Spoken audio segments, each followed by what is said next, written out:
to you right now. Thank you so much, Amy. And I'm Sadia Pekkanen. I'm co-director of Spark here. And thank you for joining us today. I want to begin by thanking our sponsor, Salal Credit Union, for helping make this speaker series possible. And of course, as always, I want to thank Amy Sprague for making things run so smoothly for us. Now, in today's seminar, we are going to be continuing with our emphasis on orbital debris, sort of thinking about the STEM and policy sides. And to help us reflect on this from the perspective of astronomy, at least, is one of our very own from the University of Washington, Meredith Rawls. Meredith, welcome to the Spark series. And it's a real pleasure for me to introduce you. Meredith is a research scientist in the Department of Astronomy. She is also at the Institute for Data-Intensive Research in Astrophysics and Cosmology, DIRAC. She received her BS from Harvey Mudd, an MS from San Diego, and a PhD from New Mexico State. Meredith is currently spearheading SatHub, and she will talk about this a little bit today, but SatHub is funded by NSF NORAD as well as the Square Kilometer Array Observatory, and this work will continue to inform policy. With that, welcome Meredith, over to you. We will listen to what you have to say and then we'll engage in some questions and answers. Thank you so much for being with us. That sounds perfect. Thank you so much for the wonderful introduction. Yeah, so I'm going to bring kind of an astronomy perspective to this talk series. I know that y'all have had some more talks about debris from various perspectives, but I first entered this whole realm as an astronomer who was just trying to look up at stars and galaxies and figure out what they were doing, and then surprised there were some satellites in the way. So just to kind of give you a little context, this is my background, if you will. So observational astronomers, we use light to measure the universe. And an analogy that I like to use to kind of explain how this works is telescopes are kind of like light buckets. So this figure in the middle, if you have a bigger telescope, you can collect more light because you have a bigger bucket, and you can see more fine details in the universe and measure all these different things that are changing or moving, and their different colors and wavelengths and other speeds, even properties, depending on what you're trying to look at. There's telescopes on the ground, there's telescopes in space, and they look at all different kinds of things with different fields of view. And there's even some that we use for kind of more outreach activities. You can see in the very bottom left there is me in a very red lit dark evening one chilly night doing an outreach event where I was pointing at I think it was Jupiter or Saturn and showing people just with their eyes the amazing things that you can see from a moderately dark site. But the reality of my day-to-day is more what you see in the bottom right there, staring at a computer. Of course, that was in my office back when I went there regularly, and now it's mostly at home for the time being. So this is kind of how I entered this whole scene, if you will. I want to tell you a little bit about the work that I do in astronomy, and then connect that to kind of how the satellite situation has been affecting it. So the main project that I work for is called Rubin Observatory, and it's this giant 8.5 meter telescope that's under construction in Chile. You can kind of see a little dot on the map over here where it is being constructed right now. And there's a couple other telescopes in the same region because it's a very great location for telescopes. It's a high altitude and it is really dry and it's really dark. And we like all those things because you have the least amount of like clouds or water vapor or light pollution affecting your observing site. And so you're able to get a lot of really great pictures of the cosmos. It's been really exciting to be part of this team building Rubin Observatory because it's going to undertake what we call the Legacy Survey of Space and Time, which is a 10-year survey where we look at basically the whole southern sky every 3 days and see what is changing and see what really faint things we can resolve because we've revisited the same spot over and over and over again. And as part of this, it's funded by the National Science Foundation and the Department of Energy. And so as part of this, we're really also making the data products and the software for the broader astronomical community. This is not just like for my team personally to use. We are enabling science kind of for the broader community. And the science cases that it's going to address are very broad within the field of astronomy, which is exciting because my own background and interest is stars, but there's a lot of other cool stuff to study up there too, and this telescope's going to make it possible. What I mostly work on is the software. because the science isn't going to happen unless you have software that is handling these giant quantities of data. And when I say giant quantities of data, it's going to be something like 20 terabytes of data every single night. So like you can't even put that on your computer, and that's just one night. So we are really having to build a lot of amazing systems that operate really efficiently to be able to handle that and create data products that people will be able to use. It's a big challenge. Like we have a lot of really awesome people and my colleagues working on it with me. And every single night, there's going to be something like 10 million things that have changed or moved in the sky that we want to send an alert out for. And so this could be like a supernova discovered, or like an asteroid that was moving across the image and showed up in one frame but not another, things like this. So the way we do that is we have kind of a reference image, like this one in the middle here, and then you have a new image that comes off the telescope that has a new bright thing in it. You subtract them, and hey, look, there's a difference. And so then you can send an alert out about that new thing. And that is how a lot of kind of real-time, same-day science is going to be enabled with this. And it also has like the biggest camera ever built. It's the size of like sometimes we say a large SUV, and sometimes we say a small bus, but roughly in there, it's a giant camera with 3,200 megapixels. So it's a lot of iPhones. So it's pretty awesome stuff. And like I said before, it's really like it was originally designed or conceived as a project to kind of help with cosmology and like understand the expansion of the universe and answer some of these mysterious dark matter and dark energy questions. But as the design and construction got underway, we realized, wait, we can design it to actually like do lots of different science. So it's going to do everything from the dark matter and dark energy to finding interesting things changing in the sky, like supernovae, to taking an inventory of the solar system of like asteroids and comets that we can't necessarily discover unless you have a big telescope constantly scanning and looking for them. And also mapping our own Milky Way galaxy and doing stellar astrophysics to kind of better understand how our own home galaxy is working. And so over the full 10 years, this is going to run from about 2024 to about 2035.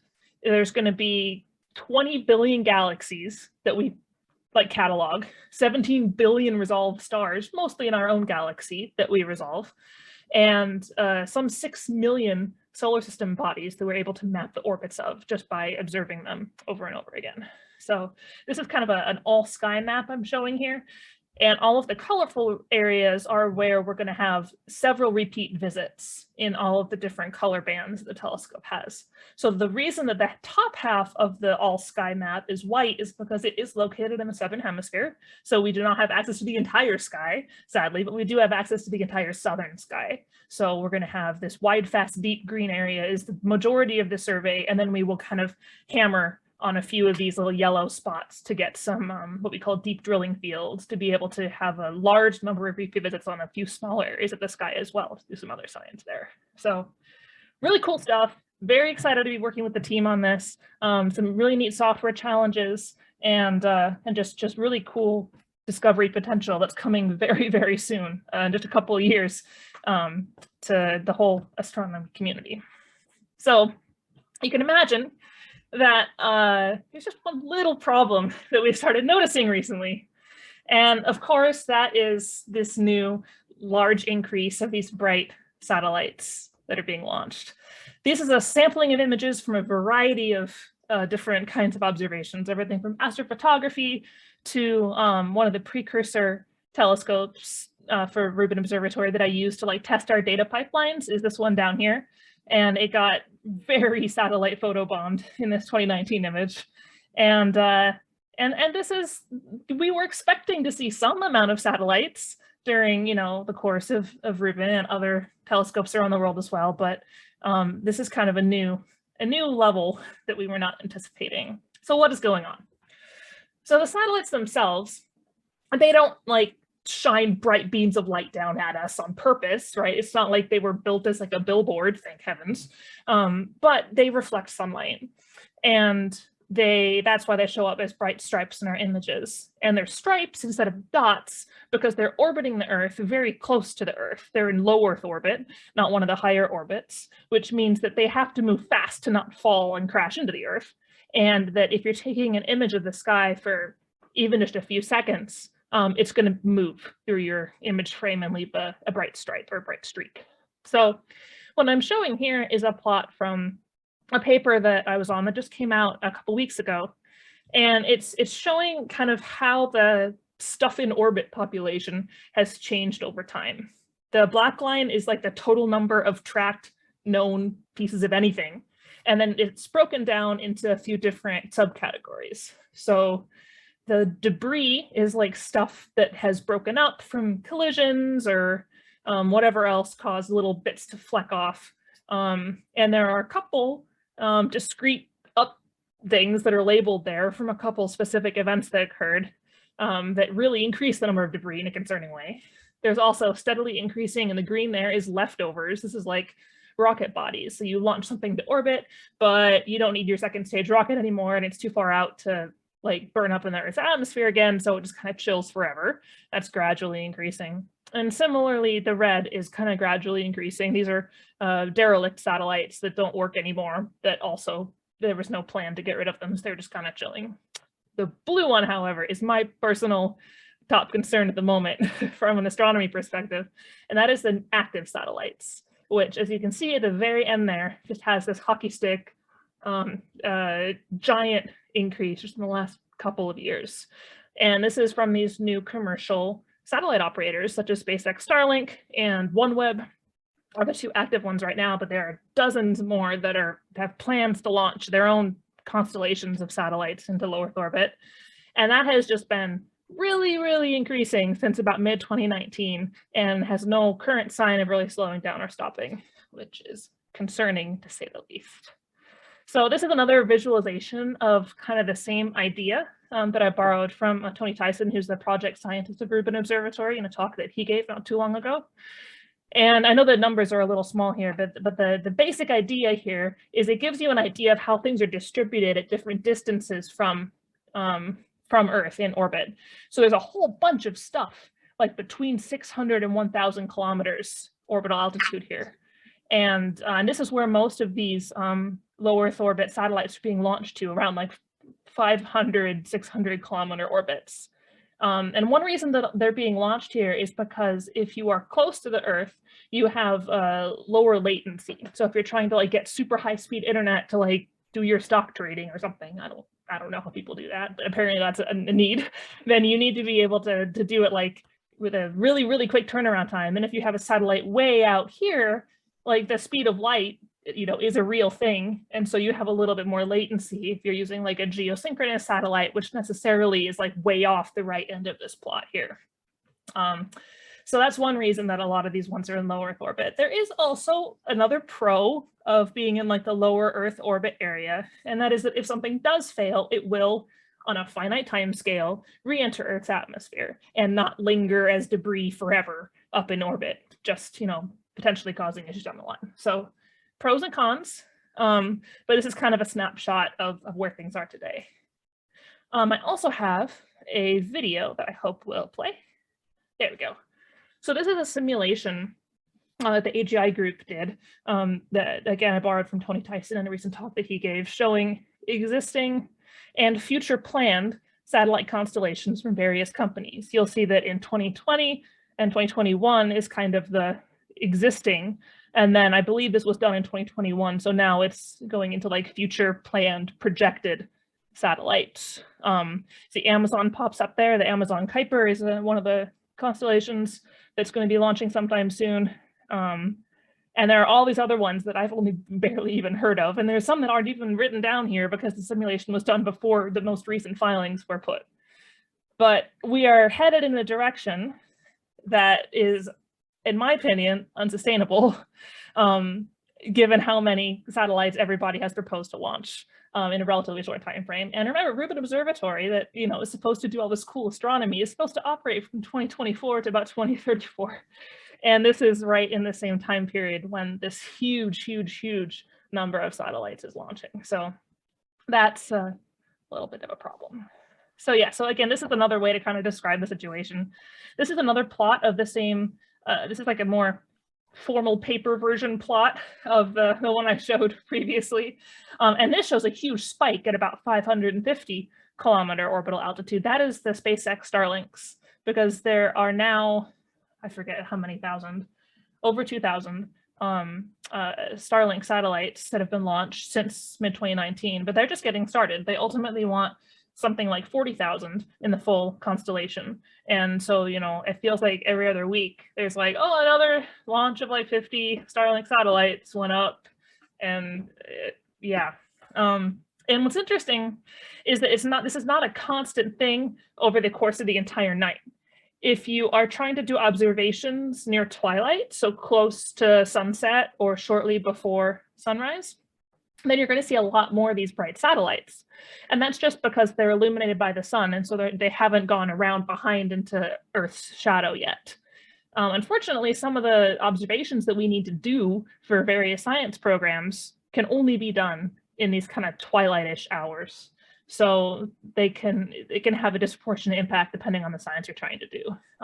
And even so, some satellites are illuminated all night long at certain times of year. So you don't always get a window in the night, especially in the summer when the nights are shorter. There's not always a window when there's 0 satellites. Like there's going to be satellites crossing your field of view basically all the time, given the current and future satellite populations that we're looking at. The impacts are worse for like the largest, most wide field facilities that are obviously based on the ground, as opposed to in space. And that's pretty much right where Rubin Observatory is. It is large and wide field and ground-based. And it's also important to keep in mind that this is not just, you know, the satellites don't just appear in orbit, right? They have to get there. And then they only have maybe a 5-year nominal lifespan. So they also have to deorbit at the end of that.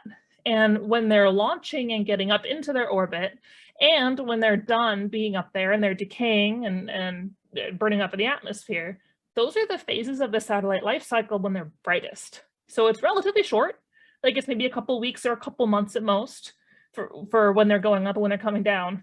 But if you're trying to maintain a population of like tens of thousands of satellites, you're going to be constantly launching and deorbiting. So we can't ignore that when we talk about kind of what the overall population looks like. All right, so this, you know, seems dire and problematic, and I've given you kind of some overviews. So let's go a little more now into kind of quantifying the satellite problem. You know, how bad is it really? How often is it really going to happen? And how is it actually going to impact the different kinds of science that astronomers want to do? So I've alluded to this already, but Rubin Observatory is amazing because it has a wide field of view and because it's sensitive to faint things and because it's going to be trying to observe the whole sky every few nights. Well, those exact same features that make it amazing for discovering astrophysical phenomena also make it highly vulnerable to large numbers of bright low Earth orbit satellites. So this little video I'm going to play shows the course of a night as simulated from sunset to sunrise. And this part is looking straight up. And then this is 2 different ways to kind of view an all sky image, because all sky is hard to kind of wrap your brain around, but it's the same thing from 3 different geometrical angles. So at the beginning of the night, there's a whole bunch of stuff, a whole bunch of satellites crisscrossing. And then after you're a little more towards the middle of the night, it's like 2 a.m. now, or maybe not quite yet, it's UTC, which is maybe not local time. Now you're around the middle of the night. So there's not as many, right? You'd have a better chance of getting some images now that don't have as many bright streaks, or maybe they're fainter overall. So there's a relative lull, but then as the night ends and you start getting close to sunrise, the eastern horizon becomes once again abuzz with illuminated satellites. And if you're trying to do anything in those hours, it's going to be a lot more challenging to not have a bunch of bright stripes all over your data. So what's interesting is this simulation by my colleague Mori Bajaj was actually done for mid-2020 from the Rubin Observatory site. And this was with the current satellite population in 2020. So if you're looking at this being like, oh, that's not great, well, guess what? It's worse now. So what are the actual science impacts of this, right? Like it doesn't sound great that I'm like, all the images are going to be full of stripes, but like, what does it really mean? Well, it's tricky, and this is actually the area of study that folks have really only been starting to look at in the last couple of years, because we didn't realize the magnitude of the problem or that it was going to really be affecting our science in a significant way until very recently. So, and what we've learned is that the impact on the science, it depends a lot on exactly what you're trying to observe. Like if you need to observe the same thing over and over versus if you're trying to find like a one-time serendipitous discovery kind of event, or if you're trying to look at something that is faint and spread out a lot versus like a smaller area of the sky to try to study, that affects a lot whether or not you can tolerate a bright stripe or two going through sometimes your image or nearby your image. And it also is a really strong function of the rapidly changing satellite population itself. It's, it's all well and good to make the video I showed earlier where there's like all these projected things that are going to launch, but probably not all of them are actually going to launch, right? It's one thing to say, we want to launch 300,000 satellites, which a group has said, and file with the correct, the International Telecommunications Union or whatever they're called, stating your intention to launch that many satellites sometime in the next several years. And it's another thing to actually secure the rockets and build the hardware and like put them in and do it. So, there's going to be some amount of the projected things that probably just don't happen. So it's really hard to make a realistic future prediction of what it's going to look like. And it also matters on like the particular specifics that the operators of the satellites choose. Like, for example, what orbital altitude are they going to pick? We actually prefer, from an astronomy perspective, for the most part, for them to choose a lower orbital altitude, because then they have to orbit faster, which means they get the heck out of the way sooner, and they don't linger as long in the image on each pixel. And that makes the overall streak brightness a little fainter because it's instead of like, if you will. So, but that doesn't always, that also is a trade-off, right? So at certain latitudes, like if you have a more a higher latitude telescope, it's less of a help. So, but if you have a lower latitude telescope, which is Rubin Observatory is more mid to lower latitude, it is a bigger help to have lower altitude satellites. So there's all these trade-offs that are like highly observatory dependent, satellite population dependent, science investigation dependent. So I can't just tell you like one simple answer for like, this is the science impact. And I can't give you a checklist either. If you're a satellite operator saying like, meet these 5 requirements and never talk to me again, that doesn't work because we're finding new impacts. We're, learning about different subtle things we hadn't anticipated. Satellite operators are innovating too. Like they're trying a different kind of black paint and, it works in some ways and doesn't work in others. So that's tricky. A couple of science impacts that we have identified that are specifically relevant to Rubin Observatory's LSST is that we will probably not be able to find or map the orbits for as many near-Earth asteroid objects, which, near-Earth asteroids, sometimes it's called, potential killer asteroid. And so this is an actual concern of mine, that we will not be able to know with as much lead time or at all, potentially, that there is a possible near-Earth object coming our way. Because when we were trying to search for it, we didn't even see it because we were overwhelmed with satellites. So that is not a disaster movie I would like to star in. There's also an interesting issue that we've studied a bit about spatially correlated noise affecting cosmology. And what I mean here is that if you have an image that's crisscrossed with stripes, we actually have algorithmic stuff that can kind of sort of identify and ignore the pixel data in those stripes. And I have a slide about that a little bit later.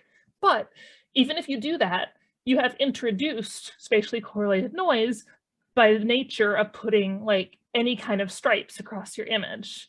And so if you're trying to do statistics on like the distribution of things in the overall sky, but you're introducing like this weird spatially correlated noise everywhere, it really messes up the kind of studies that you want to do to learn about the fate of the universe. So that's another issue. Stepping away from Rubin specifically, I also want to highlight a couple other impacts. One is spectroscopy. So this is, instead of taking pictures of the sky, sometimes we also use a special instrument called a spectrometer that spreads the light out into all the different colors. And what you can do there is make a plot like up in the upper right here. So each, this is a wavelength on the x-axis and like brightness on the y-axis. And the idea is that each of these little dips is a signature of specific elements that are present in, say, a star. And it's a really cool technique because you can learn about like stellar properties and even how the star is moving based on how the lines are shifting, like the Doppler effect. It's really cool.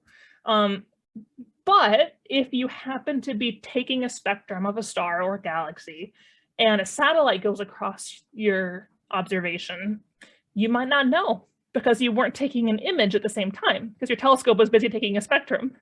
And what would happen is that you would get the black spectrum as your observation when if you had only observed the star and no surprise bonus satellite photons had shown up, it would be the gray. So it totally changes how your spectrum looks of that astrophysical object because there's a little bit of bonus solar spectrum because it's reflecting sunlight. And so you might be like, oh, this star is very similar to the sun because, you know, it's kind of the same pattern our sun has, but really you're just seeing reflected sunlight from a satellite that happened to blip through and be really bright and kind of contaminate what you were trying to observe. And then the really pretty interesting there is that you won't necessarily know what happened unless you happen to have an imaging thing happening simultaneously. So that's a big concern. Another big concern is radio astronomy. So this is an area where there actually are some regulations about like which frequencies are protected for radio astronomy to observe in and versus like specific satellites to transmit in and things like this. So it's nice that there's at least a framework for regulating that. But the framework is old and kind of insufficient for the reality of the situation because radio astronomers don't just observe in those protected bands. Physics happens everywhere across the electromagnetic spectrum.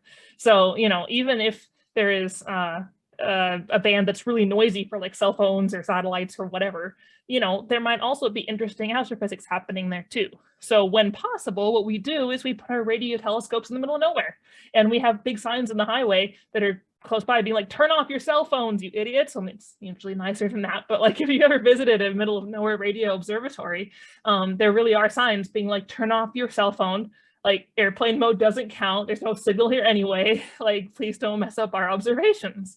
But that doesn't really work anymore if your radio contamination is coming from all over above you because the satellites are transmitting in radio and also reflecting radio as they go over all the time in the day and in the night. So that's a problem. And I'm not a radio astronomer, so I can speak maybe a little less to the specifics there, but my colleagues who are radio astronomers are definitely concerned about this. I want to briefly mention a paper that I was on in 2020 to kind of do an initial look at how Starlink satellites may affect Rubin Observatory. And this was right when Starlink was doing, they were trying a darkening mitigation for their satellites, which is great. I want to completely clearly say that it's wonderful that satellite operators are like taking this issue seriously, right? We've had really great conversations with SpaceX engineers about different ways that they can change their satellites or, you know, something about how they're oriented to make them less reflective at certain times, or if they can paint them with a different paint, or if they can add like a little visor to, you know, deflect some of the brightest reflections. They've been really willing to talk to us and work on this. So it's not like, so far, none of the satellite operators have said, screw you, we want to ruin the sky is our main mission, right? Like this is a side effect, and they've been willing to work with us to try to mitigate it at least somewhat. So anyway, this DarkSat was one of the Starlink satellites that they tried painting black. And this is basically brightness versus phase angle is like where the satellite was relative to the sun and the Earth at the time. It doesn't matter too much for this because phase angles were not too different. So these are 4 Starlink satellites that were kind of the normal flavor and they were bright. And then, hey, this one down here, the black one, was indeed fainter. So the DarkSat worked to a point. Unfortunately, the numbers here, magnitudes are the worst possible way to measure brightness if you're not an astronomer because they're counterintuitive. Smaller numbers are brighter and larger numbers are dimmer. And it's like logarithmic and great. But basically, we would really like the satellites to be down here at like 7th magnitude. That would make it a lot less impactful to Rubin Observatory sensitive electronics, and it would also be right around the threshold for unaided eye visibility, coincidentally, which would be really nice. So it got maybe halfway as dark as we would like it to get Well, actually less than that because it's a logarithmic scale, but anyway. So it was darker, but not dark enough. And unfortunately, DarkSat, they didn't wind up trying that again because it is actually too hot, because they painted it black and then it got too hot for the electronics on the satellite and that wasn't going to work for them. So it's a constant kind of, they're innovating and trying new things. But as they do that, they're still continuing to launch a whole bunch of satellites. So that is an ongoing issue. And this is just to show that there are different color bands that Rubin Observatory will use, and that many observatories around the world use that are, optical-ish. These are all visible light, mostly. And the analysis that we did here was one color band, but some further studies since then have shown that the satellites tend to be brighter in the redder bands. So if you're doing near infrared observations, you might have worse impact from satellites than if you were looking in like a bluer color band, which again, it depends on the kind of science you're trying to do, because some astrophysical phenomena you have to have near infrared observations and some you don't. So lots of factors here. I do want to go back to this killer asteroid thing briefly, just to show you kind of a little bit about why this concerns me. So if you want to discover an asteroid and be able to actually map its orbit, like it's one thing to say, hey, look, I found a thing that's probably an asteroid.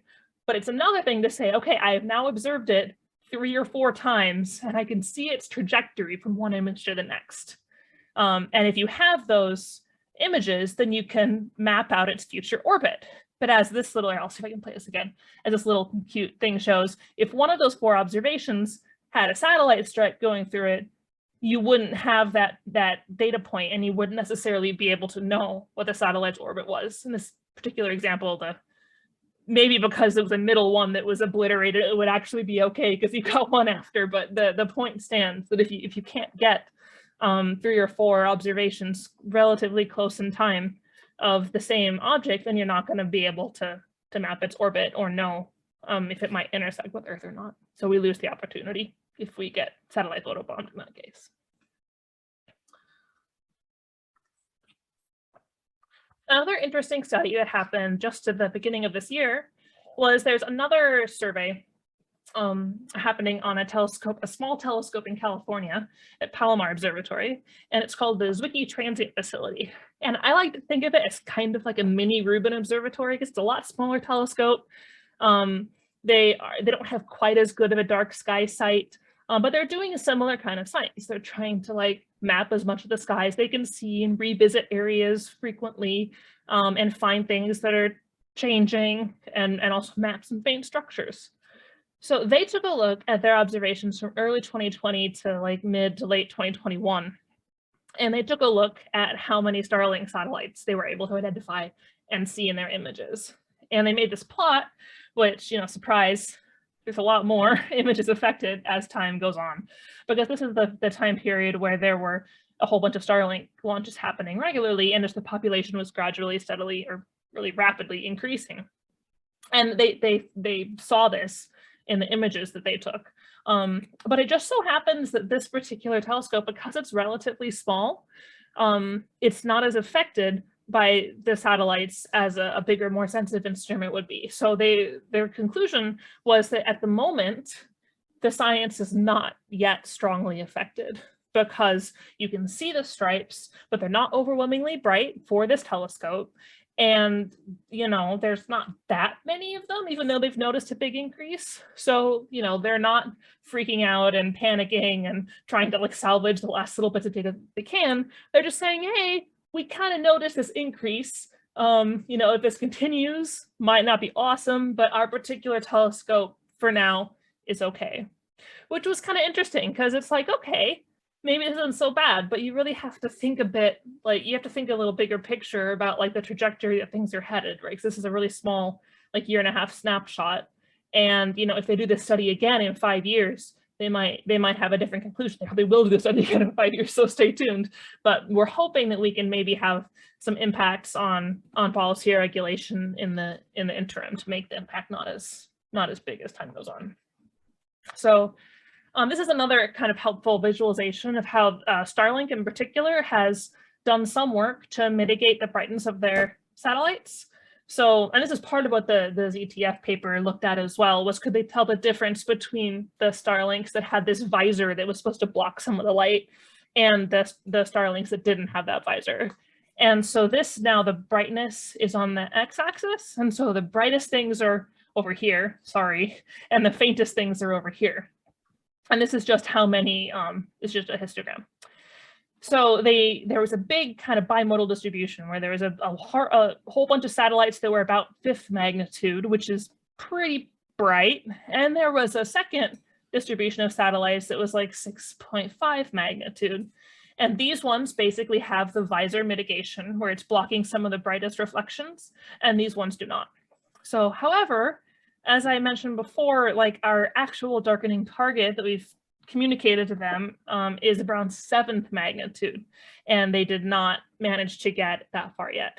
Subsequently, they also stopped using visors because it turns out that they now are using a different system for the satellites to communicate with each other.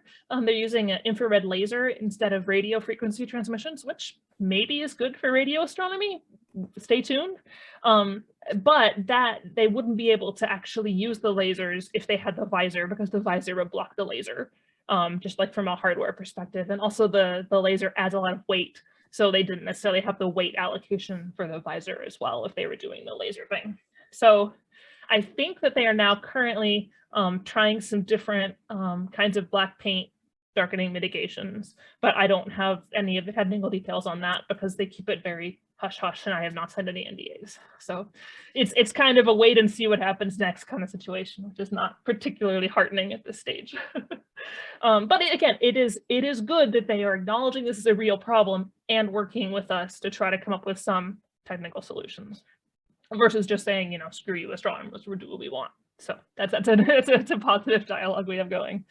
I also did want to show an example of how the science pipelines that my colleagues and I are developing we do have an algorithm that can identify and effectively remove satellite trails from stacked images. So when I say stacked, what I mean is you revisit the same chunk of sky like multiple times.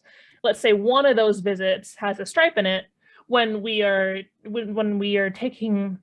adding them all up to make a stacked image, then we have now an algorithm that can say, hey, is there like a linear stripe thingy that looks like a satellite in one of those visits? And if so, don't use those pixels when you're making the stack. So use the pixels from the other images instead and have those ones. And we do that kind of thing already for other weird electronic idiosyncrasies or odd things that happen during data processing and reduction, and there's a lot of weird things that happen. So in some ways, a small number of not too bright satellite streaks is really no different from a lot of the data reduction that we have to do anyway for Rubin or for other telescopes. But it's quickly heading in a direction where there's going to be a heck of a lot of them, and you know, there's no way to consistently flag every single thing. You know, you're not going to get 100% accuracy with locating every single satellite stripe.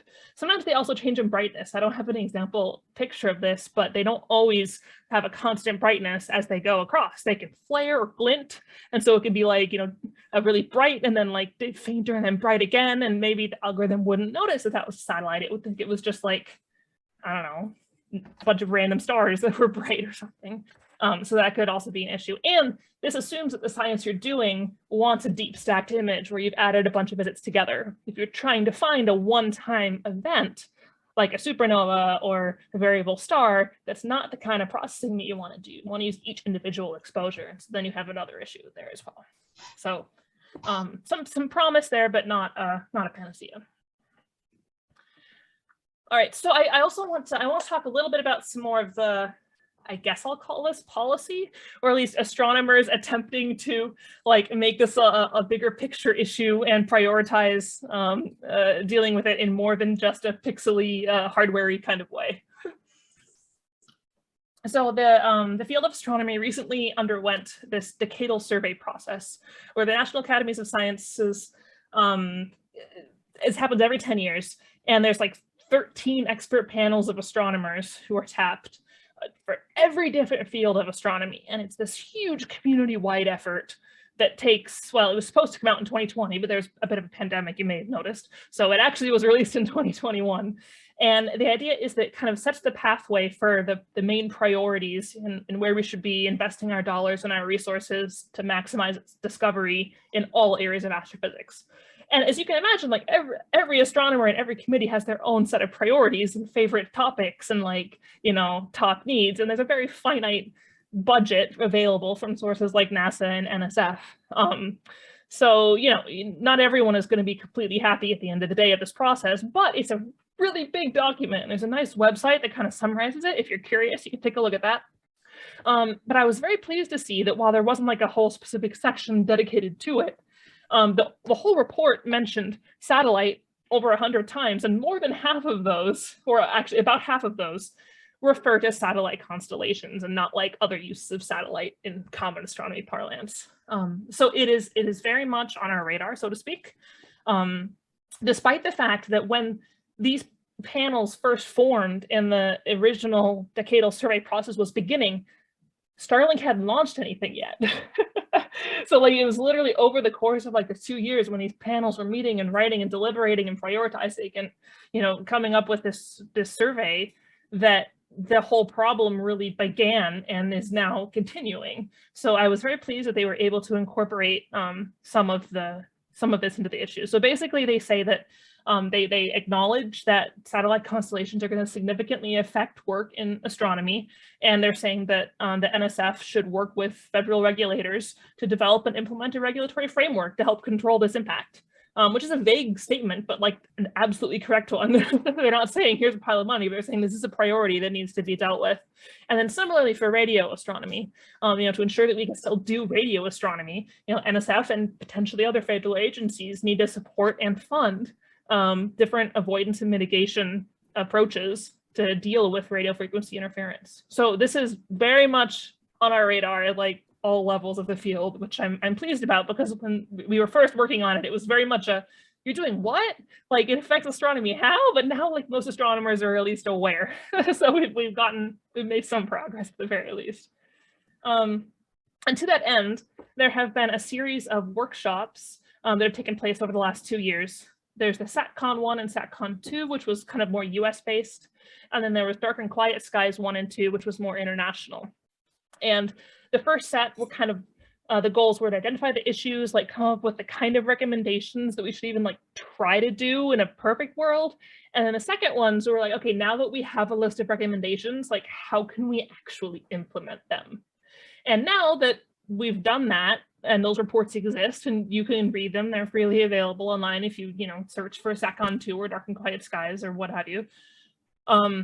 We are actually beginning to take the pathways to implement the recommendations, which I'm very excited about, because at the moment, the only mitigations from the satellite industry side are entirely voluntary, and that's really not sustainable because their paradigm is launch as many things as fast as possible before there's regulations happening, which is not really what we would like in terms of being able to use the sky. And we've had some really productive discussions with various agencies in the US government and also other governments to make progress kind of towards some of this work and begin to find funding sources for it. And there's also a new international center for coordinating this work. And we can't help ourselves. We have to have long names and horrible acronyms. So this is called the International Astronomical Union Center for the Protection of the Dark and Quiet Sky from Satellite Constellation Interference, or for short, the IAU-CPS. So the IAU is they're the ones who demoted Pluto, right? So they like vote on these important astronomy matters on a every few year basis. But more seriously, they represent like over 12,000 professional astronomers worldwide. And they exist to promote and safeguard astronomy in like every conceivable aspect. So it makes a lot of sense for them to care about the satellite constellation issue. So recently they have kind of had two different ways that they're taking action on this.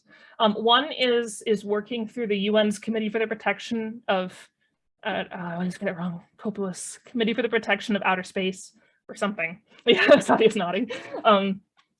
So basically working through the UN to make this an actual issue on their agenda and that they're working towards, which we've had some progress on. But man, if you think that astronomy is slow compared to satellite operators, like wait until you see how slow policy in the UN is compared to astronomy. So it's a whole thing. And then the other one is to kind of begin coordinating the larger astronomical community and other stakeholders in how to develop and implement the mitigation measures that we need. And so to this end, the new IECPS is co-hosted by these two entities. One is NSF's NOR Lab, which is the National Optical Infrared Laboratory based in Arizona, but that is kind of an umbrella organization for several observatories. And then also the SKA Observatory, the Square Kilometer Array Observatory, which is based in the UK and is radio.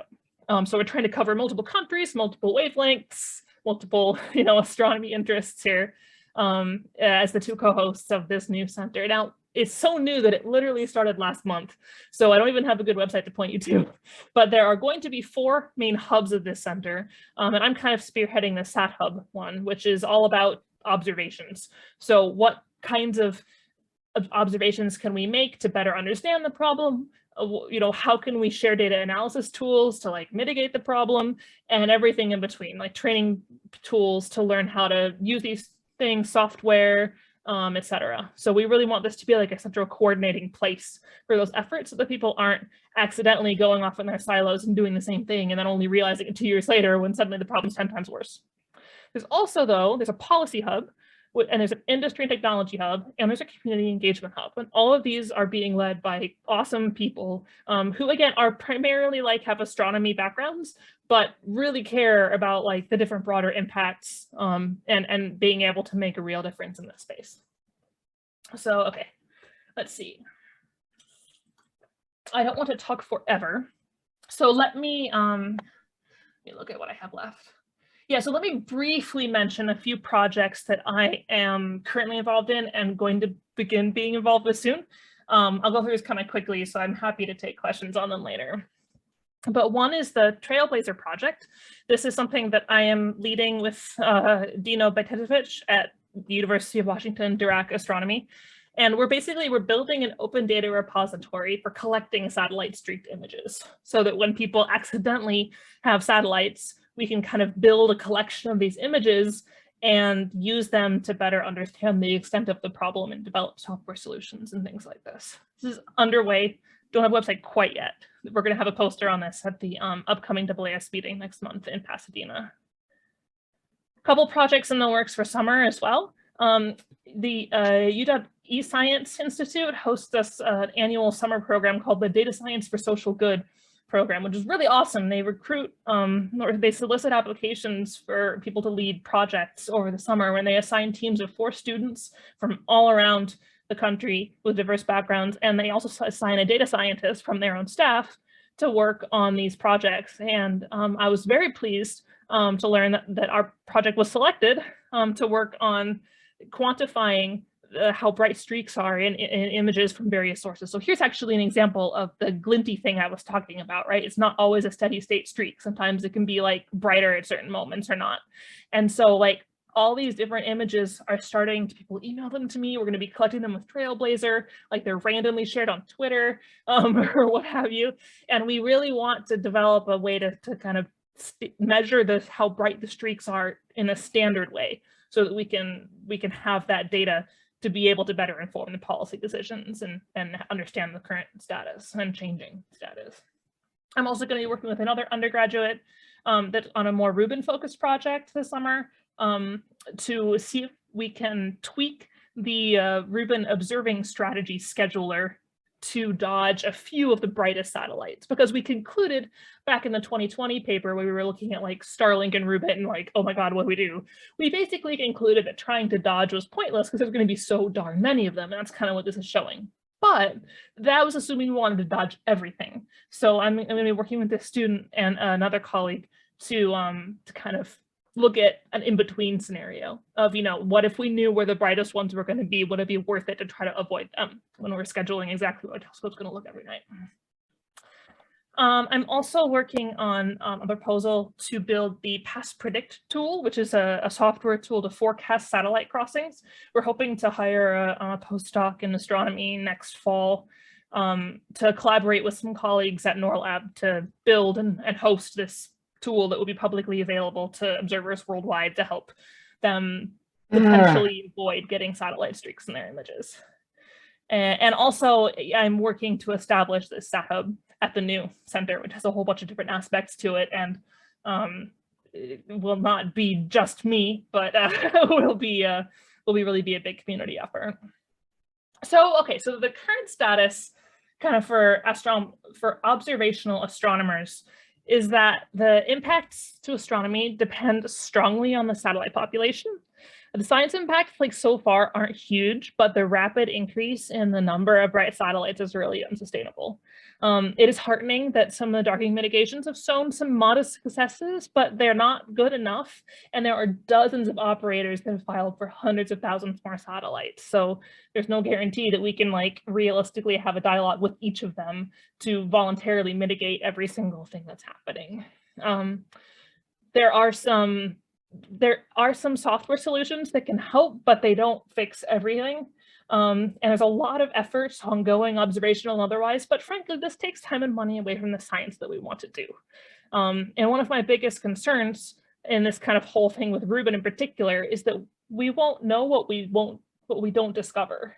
And what I mean by that is, if we have this amazing pile of data for, like, the whole sky, but there's a whole bunch of satellites contaminating it, there's going to be some amazing new discovery that would have happened if they hadn't been there that we'll never know about. So that kind of keeps me motivated to work on this. I will briefly also state that I wrote a research note a couple years ago talking a little bit about, like, do we really need satellite constellations, like, as internet service providers? Really, is it actually solving a need in the world?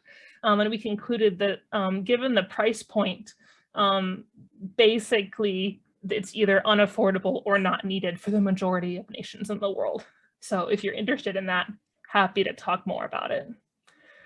We're also hoping to take kind of a bigger picture, step back. I've talked a lot about astronomy in this whole talk, but there are other sky observers and stakeholders here. This is a set of conclusions put together by my amazing colleagues, James Lowenthal and Aparna Venkatesan, from a SatCon 2 workshop. And they spoke with a whole bunch of stakeholders, from astrophotographers to planetarium presenters to indigenous groups, just a whole bunch of folks that are not just professional astronomers that I interact with every day, but use the sky for various purposes. And these were kind of the conclusions that they came with. And so I think it's really important as we engage in this work to just remember that the sky is more than science waiting to happen or some kind of resource to be exploited. And that the choices that we're making today are setting precedents for how we're going to use low Earth orbit for generations to come. For more on kind of the environmental framework for this, I'd encourage you to check out this recent paper that just came out. I think Sadia kindly put that in the chat.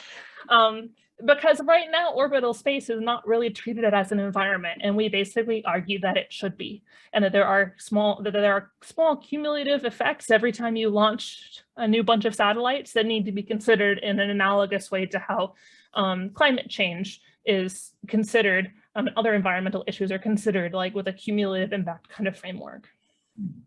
And I will leave you with this last slide, that the future of astronomy is changing, and some of this is exciting, right? Like this big survey data, these like amazing telescopes and these cool measurements we're going to get to do, and these algorithms I'm excited to be developing. But there's also a lot of issues with, how the night sky gets used. Who gets to decide? Does anybody own it? Is it really an environment? Like, I think it is. And then over here in the little boxes, there's some different common responses that I get from various people, be it, on Twitter threads or just in discussions with various stakeholders. So I hope that you'll be inspired to join us and help to some degree to help with this problem and to learn more about the possibilities for the policies and regulations, and to think about the impacts both to astronomy, but also beyond science. Thank you so much. Oh, Meredith, what a spectacular bringing together of STEM and policy issues for our audience to consider. And I really do want to thank Salal Credit Union for helping make this kind of talk possible. So thank you to them. I'm so sorry, we're a little bit out of time. Yeah, I realized I was running out of time. I'm sorry. It's just wonderful to hear from you and to really think about how we bring together these elements, not just at the national level, but also at the international level, because the skies and the universe belongs to all of us. I really love the message that you are sending out. There is one question in the chat, perhaps if you have 1 or 2 minutes to be with us. The question is it possible to implement ML algorithm and classify whether an observation is from satellite or anything else? Sure, so I'm assuming that's referring to machine learning. Yeah, so there are a lot of possibilities for like how to identify and potentially like ignore the satellite streaks. Machine learning is one possibility, but actually I haven't. It's tricky to get a good training set is part of it. And this is one reason why we want to build up the Trailblazer data set so that we have like this variety of what streaks look like. Because sometimes they're really wide, like this image here is actually on the slide is actually from Hubble Space Telescope, which is in low Earth orbit. And so it's close to the satellites. And so it gets photobombed sometimes too, which is not awesome. The new JWST that recently launched is far the heck away from Earth and will not have any satellite streaks. So that is good news. But they don't always look the same. So this could be an interesting thing to try throwing machine learning at down the road, certainly. But we don't really have yet the data set built up to enable that. So stay tuned. Yeah. Meredith, thank you so much for this. Next up is the idea that perhaps we'll bring you back to talk a little bit more about the SatHub project, looking forward. We look forward to learning from that too. Thank you everybody again for joining us. This was a terrific presentation. Thank you again to Salal Credit Union for helping make these kinds of talks possible. Just a reminder that our next speaker is Bob Guerriero from the MIT Lincoln Labs, and he will be here on June 2nd to once again deal with another aspect of orbital debris. Thank you all for joining us. Thank you, Meredith, for taking time out and really helping to educate us about what is going on. Deeply appreciate it. Have a great day, everybody, and thank you.